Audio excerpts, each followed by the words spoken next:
Santo Antão era o nome daquela pessoa para a qual Santo Atanásio tinha enviado seus diáconos em busca, a fim de poder trazê-lo à cidade de Alexandria para dar testemunho da divindade de Nosso Senhor Jesus Cristo. Santo Antão era um santo muito conhecido pelas inúmeras tentações pelas quais ele passou, e as vitórias de Santo Antão sobre o demônio e as tentações tinham ficado muito famosas. Até hoje em dia são célebres. Era de uma família abastada do Egito, e os pais morreram muito cedo. Quando tinha 14, 15 anos, ele tinha uma vida de entrega total.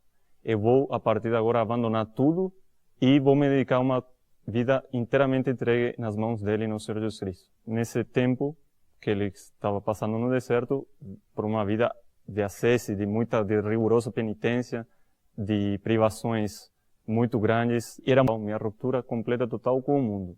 E para simbolizar isso, a minha morte com o mundo, eu vou passar a morar num cemitério de pagãos. Só que o cemitério de pagãos naquela época não é o que nós temos hoje em dia. Naquela época, os pagãos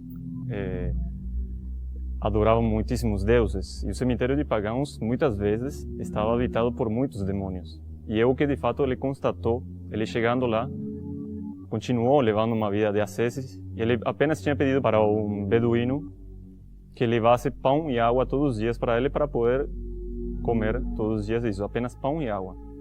E, muito tentado pelo demônio, um dia o demônio percebeu que não estava conseguindo fazer com que Santo Antão caísse em tentação.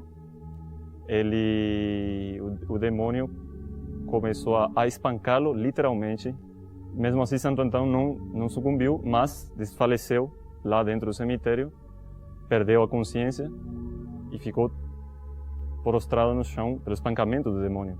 E o beduíno com muito medo se aventurou a entrar no cemitério, percebeu que Santo Antão estava esticado lá no chão, parecia para ele morto, então não teve a melhor ideia do que colher o corpo dele e levá-lo para uma cidade mais próxima do que tinha no Egito, daquele cemitério, para fazer o velório e depois o sepultamento.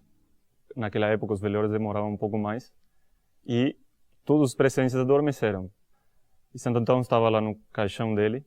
O único que tinha ficado acordado era o beduíno. De repente, qual não é a surpresa do beduíno quando vê Santo Antão levantar-se do caixão, olhar ao redor dele e constatar que estava sendo velado o corpo dele, porque todo mundo pensava que estava morto.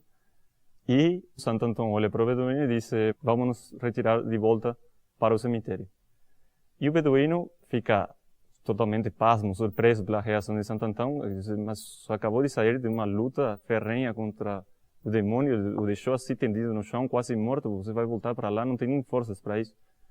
Santo Antão lhe disse: não se preocupe, você me leve para lá, que lá eu estarei melhor. Quando entra no cemitério, a primeira palavra que Santo Antão diz: demônios, saibam que Antão chegou. E o demônio, claro, fica muito furioso com essa atitude de Santo Antão, porque pensou que já tinha vencido ele, pelo menos provocando a morte dele. E faz com que os cemitérios pagãos naquela época tinham muitas figuras de animais selvagens, então touros, alguns insetos, aranhas gigantes, elefantes e inúmeras figuras de animais. O demônio faz com que outros demônios tomassem a figura desses animais que estavam estampados nas paredes do cemitério e voltam a espancar Santo Antão. E Santo Antão, no meio de todos aqueles suplícios, no meio de todos aqueles sofrimentos, ele com um sorriso, debochando do demônio, dizendo: vocês no fundo estão fazendo isso porque não conseguem arrancar de mim que eu caia no pecado. E vocês estão utilizando uma ferramenta que é a violência para ver se pelo menos conseguem fazer alguma coisa. Mas no fundo vocês estão vencidos, porque não vão conseguir que eu caia no pecado. O demônio fica ainda mais furioso, percebe que não consegue nada através da violência e faz com que as figuras comecem a bater os fundamentos do cemitério para poder assim sepultar Santo Antão de vez. Não é o teto que cai, não é a estrutura do cemitério que cai, mas uma luz enorme que se abre no meio do teto do cemitério, e no mesmo instante todas aquelas figuras que tinham tomado vida voltam para seus lugares.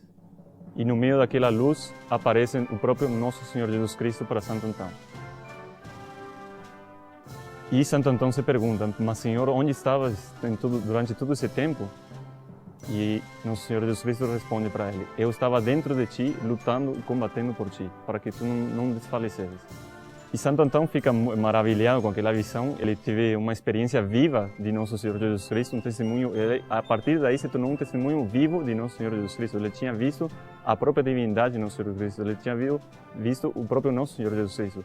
Muito mais ainda que o que viram os apóstolos. Os apóstolos viram Nosso Senhor Jesus Cristo com um corpo padecente. Ele, Santo Antão, tinha visto Nosso Senhor Jesus Cristo com um corpo glorioso.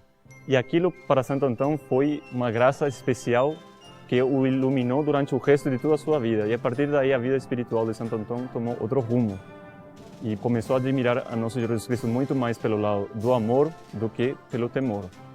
Ele deseja abandonar aquele cemitério porque viu que já não tinha razão de estar ali, porque ele já tinha mostrado que ele de fato para o mundo tinha morrido, e decide redirigir-se para um outro deserto, no Egito também. Era ubicado no Monte Pispir. E ali foi tal a fama de santidade dele que muitas pessoas começaram a chegar lá para imitar Santo Antão e levar uma vida monástica, ascética igual ao dele.